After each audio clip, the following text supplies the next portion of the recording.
Dans l'histoire tumultueuse de la Méditerranée du XVIe siècle, rares sont les figures qui se démarquent avec autant de brio et de mystère que Seyida Allura. Issue d'une noble famille andalouse musulmane, son parcours débute dans une Espagne déchirée par les conflits religieux de la Reconquista. Face à l'expulsion massive des populations musulmanes, sa famille, à l'instar de nombreuses autres, trouve refuge en terre maghrébine, s'installant dans la ville marocaine de Tétouan. D'une intelligence redoutable et dotée d'un sens aigu de la stratégie politique, Seyida gravit les échelons du pouvoir. Elle devient une fine gouverneure de Tétouan. Dans un univers dominé par des alliances éphémères et des guerres incessantes, elle se forge une réputation redoutable aux côtés des grands noms de la piraterie de l'époque. Son alliance avec le célèbre pirate ottoman Barbarossa lui permet de mener des raids audacieux.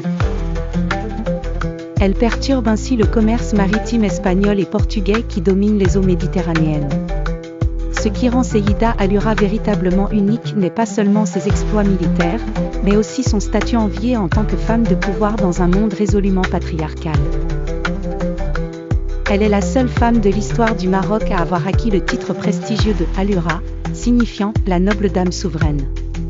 Ce titre n'est pas uniquement honorifique, il consacre son rôle de leadership absolu à Tétouan, une position généralement réservée aux hommes de son temps. Sa vie personnelle est tout aussi intrigante que ses succès politiques. En épousant le sultan du Maroc, Ahmed Al-Ouattazi, elle marque son empreinte dans l'histoire, fusionnant le pouvoir politique à une alliance matrimoniale. Cependant, elle maintient avec courage son emprise sur Tétouan.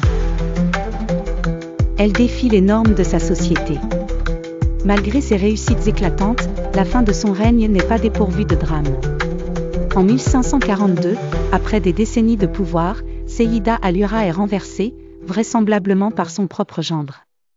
Ce renversement ne ternit en rien son héritage. Bien au contraire, son récit reste un témoin vibrant de la résistance féminine face à l'imposante hégémonie ibérique et au patriarcat. Ainsi, l'histoire de Seyida Allura émerge des brumes du temps comme un témoignage poignant de la force, de l'intelligence et du courage exceptionnel d'une femme.